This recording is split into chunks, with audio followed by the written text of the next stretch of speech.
नमस्कार साथियों, अभी राहुल गांधी जी आपको संबोधित करेंगे।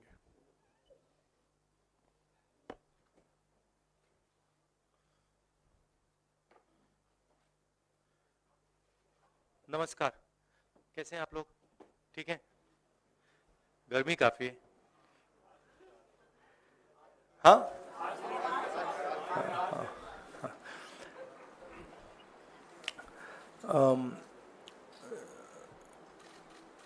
भारत छोड़ो न्याय यात्रा में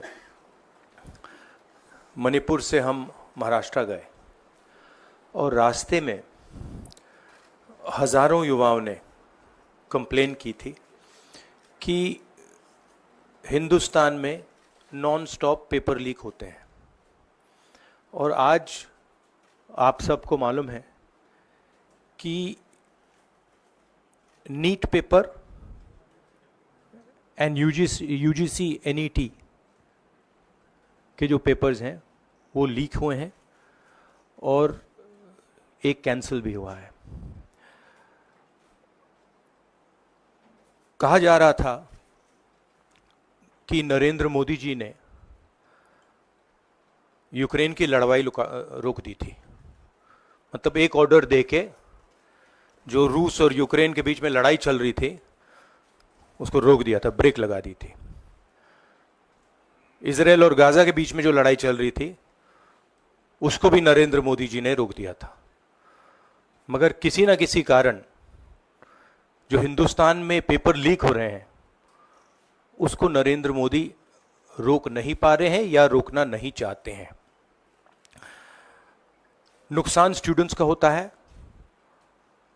जो हिंदुस्तान के स्टूडेंट्स हैं, मैं जानता हूं कि आप इन एग्जाम्स के लिए महीनों सालों काम करते हो।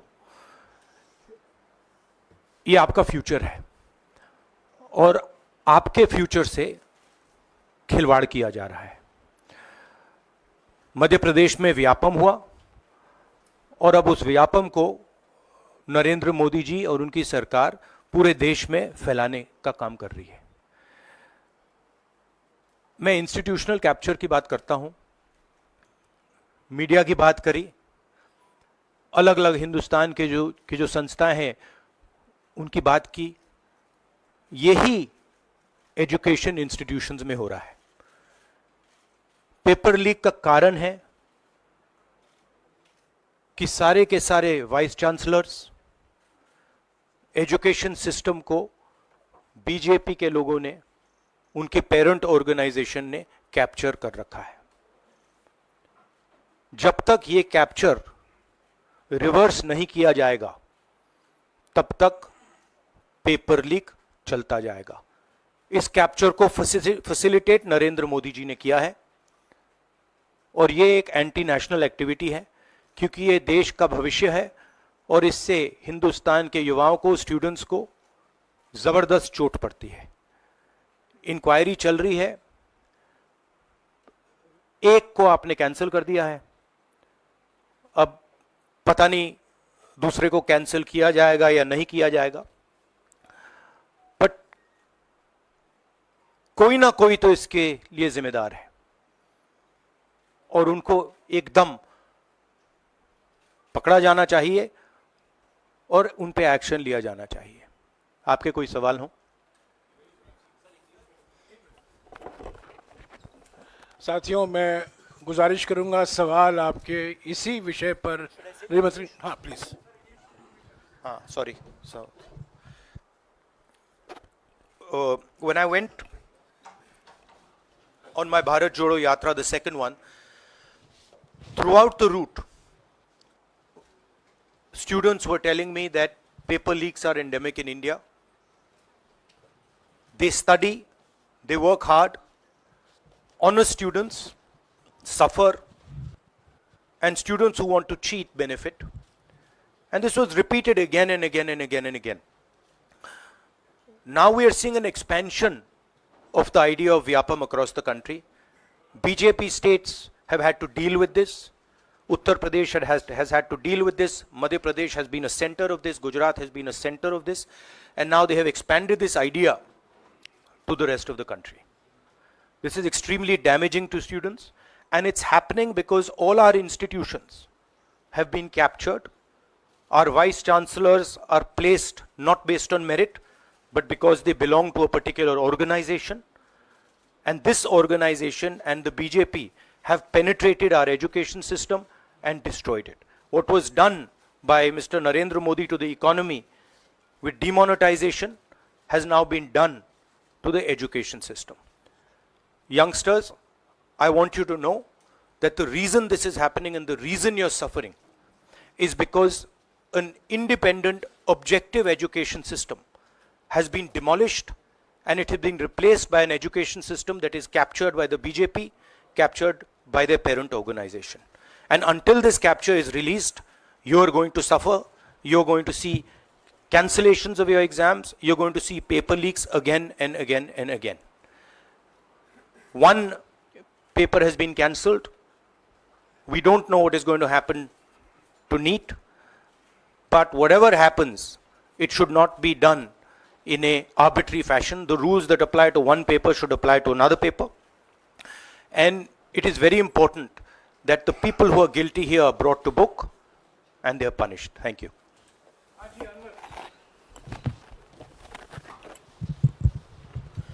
सर, सोमवार से संसद का सत्र शुरू हो रहा है, तो क्या आप निजी तौर पर लोकसभा में इस विषय को उठाएंगे और आप यह मांग करेंगे कि प्रधानमंत्री मोदी खुद सदन में आकर जवाब दें इस विषय पर, क्योंकि ये छात्रों के भविष्य से जुड़ा विषय है? हाँ, बिल्कुल, सिंपल क्वेश्चन. हाँ, उठाएंगे, पार्लियामेंट हाउस में उठाएंगे.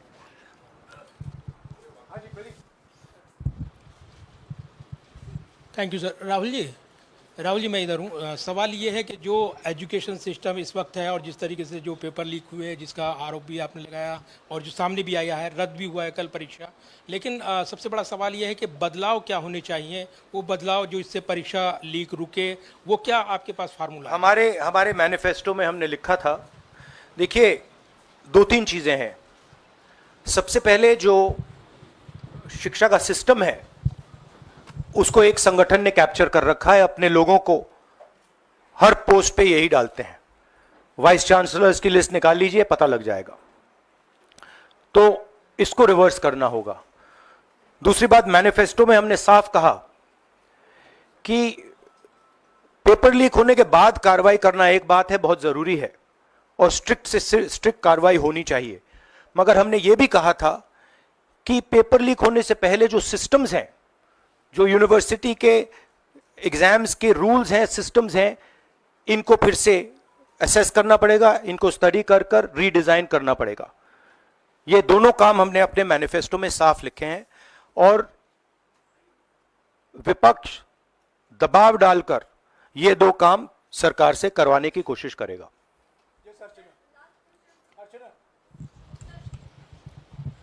Rahul, do you think so? This is a education emergency, and till now, what is the stand? Government ने जितना भी stand लिया, do you satisfied with that stand? और सर मेरा दूसरा सवाल भी है, जिस तरीके से आप आज स्टूडेंट से मिल रहे हैं, आज let me answer the question. See, there is a huge pressure on our students, and the pressure comes from a number of directions. The first direction is the large scale unemployment that is there in the country. Everybody understands it, everybody knows it, and one of the reasons the government suffered in this election was that all youngsters believe that Mr. Modi is incapable of solving the employment problem. So that's the first thing. Second thing is, there's huge pressure because of this, and there are very few avenues for students. In all areas, right? So you've cut off the job avenue. Now you're cutting off the exam avenue. You're saying, you can take an exam, you can study, you can work as hard as you want. On the last date, we're going to tell you that the exam is cancelled. So, that avenue is also shut. You've shut avenues like Agniveer. You've shut avenues like the public sector. So the youth of India have nowhere to go. It doesn't matter whether you're an IIT graduate, IIT student, or you're trying to join the army. The youngsters in India simply have no way through. And it's not just an educational crisis. It's a crisis in pretty much every sphere that we are facing. Now, before the elections, it was very clear that there was massive control of the media, massive control of the other institutions, so people were quiet. Now people are very clear that we are sitting on a disaster and we've got a government that is crippled, cannot do the job. It's literally walking around on one leg, right? So, yes, it's a crisis. It's a profound national crisis. It's an economic crisis. It's an educational crisis. It's an institutional crisis. So, but I don't see any response. I don't even see the capability of a response, right? So, हाँ नहीं 1 second, Bihar का भैया हमने कहा है कि inquiry होनी चाहिए और जो भी जिन्होंने भी पेपर लीक कराया है उनके खिलाफ कार्रवाई होनी चाहिए।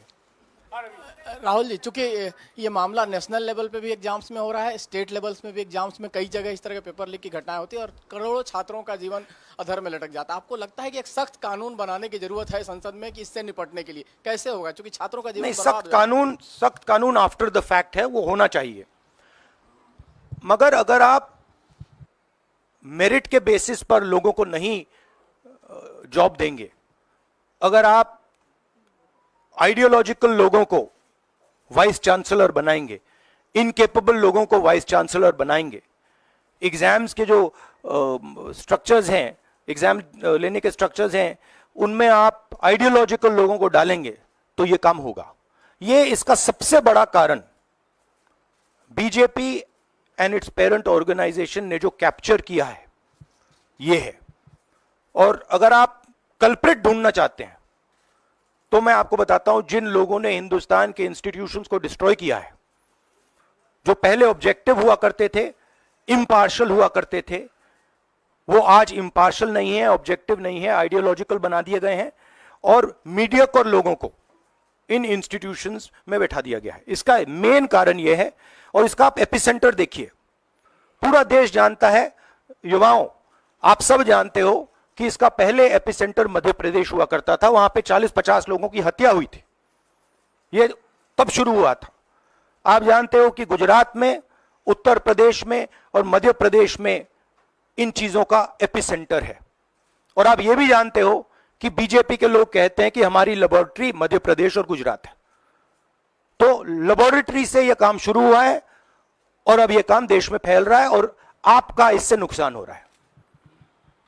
जब तक यह रिवर्स नहीं किया जाएगा, जब तक हिंदुस्तान के इंस्टीट्यूशंस इनके हाथों से नहीं छीने जाएंगे और इफेक्टिव, ऑनेस्ट, इम्पार्शियल लोगों के हाथ में नहीं जाएंगे, तब तक ये होता रहेगा।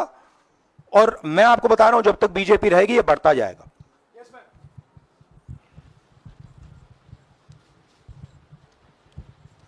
सर, एनटीए के अंदर सारे एग्ज़ाम्स आने लग गए हैं, नीट भी, नेट भी, और इवन कॉलेज एडमिशन्स भी उसी पे हो रहे हैं। तो आपको लग रहा है ट्रांसपेरेंसी कहीं ना कहीं वहीं ख़त्म हो जा रही है, क्योंकि वो एक एजेंसी जो है वही सारा कंडक्ट करा रही है। तो आपने पार्लियामेंट में इस मुद्दे को उठाने को सोचा है कि एनटीए को कहीं ख़त्म करने की ज़रूरत है या बदलाव करने की ज़रूरत है? नहीं, देखिए, अगर हिंदुस्तान में बहुत सारे ऑनेस्ट लोग हैं, बहुत सारे ऑब्जेक्टिव लोग हैं, अगर ऑब्जेक्टिव लोगों को, ऑनेस्ट लोगों को आप ये काम दोगे, पेपर लीक नहीं होगा। अगर आप मीडियोकर लोगों को राजनीतिक बेसिस पे, आइडियोलॉजिकल बेसिस पे चुन के करोगे तो ये काम होगा। और ये मैं कह रहा हूं, दोहराता जा रहा हूं कि हर हिंदुस्तान की हर संस्था को कैप्चर कर रखा है, लीगल सिस्टम को, ब्यूरोक्रेसी को, इंटेलिजेंस एजेंसीज को, इन्वेस्टिगेटिव एजेंसीज को, एजुकेशन सिस्टम को।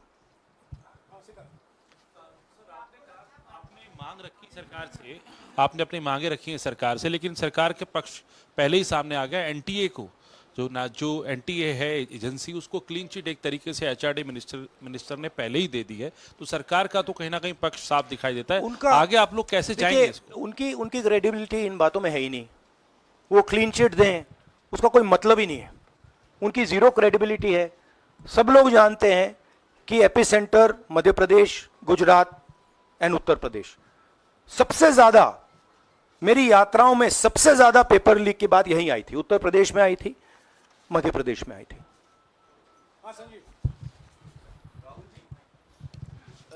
Rahul ji, NTA has conducted one test and which has been cancelled. The other is under doubt, and the court is looking into it. Would you say that the agency like NTA is incapable of conducting such examinations, because two main examinations, and I want it to be disbanded or something? No, I would say that if you let people who know how to run these things and you promote people based on merit, there are multiple ways in which you can do exams successfully. If on the other hand, you are constantly posting people who are mediocre, who do not have the skills to do these jobs, and you're posting them simply because they come from your same ideology, no system is going to work. You can change whatever system you want. If the people who are being put into that system are mediocre and being put in for the wrong reasons, it is never going to work.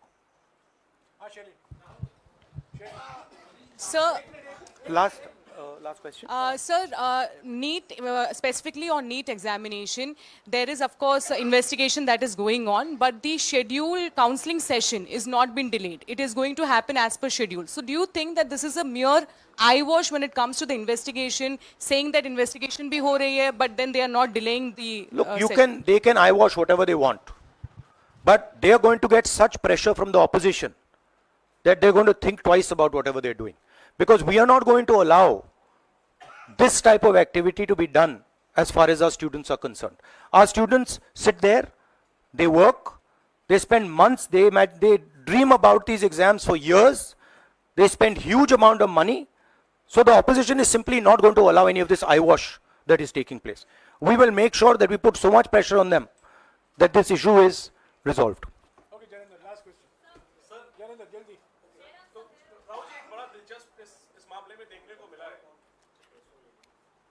तो इसी विषय पर इस मामले में एक अजीब स्थिति है कि जो आरोपी हैं पटना में, वो स्वीकार कर रहे हैं कि उनको पेपर पहले मिल गया था, यानी सीधे सीधे पेपर लीक का केस है, और सरकार की तरफ से पहले तो क्लीन चिट दे दी गई, पेपर लीक से इनकार कर दिया गया, और अब बिल्कुल रेडियो साइलेंस है। नेट कैंसिल हो गया, नीट पर अभी भी स्थिति साफ नहीं है। तो ये जो स्थिति है, आरोपी कह रहे हैं पेपर लीक हुआ, मंत्री कह रहे हैं नहीं हुआ, इस पर आप क्या सोचते हैं? और नो कॉन्फिडेंस मोशन पार्लियामेंट में आप लोग लाने की कोशिश करेंगे? Silence is because Prime Minister is crippled. Right now, Prime Minister's main agenda is the Speaker. So he's not bothered about NEET, he's not bothered about all these things. He's bothered about कि भैया मेरी सरकार निकल जाए यहाँ से और मेरा speaker बन जाए. Right? That is where he is right now. That's where his mind is. Right? So, essentially the main thing is that we have a government now, right, and a Prime Minister now, who will find it very difficult to function. The Prime Minister, if I might say so, is psychologically broken. He has collapsed, psychologically collapsed. And he will struggle, knowing his personality, he will struggle to run a government like this. Because his entire sense of running a government, the idea of running a government, Mr. Modi's idea is to generate fear in people, to frighten people, to make people not speak. You're aware of that. Now what has happened is people are not scared of him. And you saw the other day, I think somebody in Varanasi itself threw a chappal on his car. Right? So it's very clear. The basic concept of Modi has been destroyed in this election. If we were faced with if right now you had a Vajpayee ji or a Manmohan Singh ji, they might be able to survive what they are faced with. Because there is humility, there is conciliation, there is respect. But Narendra Modi does not believe in any of these things. Narendra Modi believes my way or the highway. And now suddenly is found that earlier there were Congress people who were not scared of him. Now nobody in the country is scared of him. Right? So psychologically it's almost a fatal blow for the Prime Minister. And he's going to really struggle. And of course, now we have a stronger opposition. So, it's going to be interesting and quite a lot of fun. Thank you. देखिए क्या हुआ,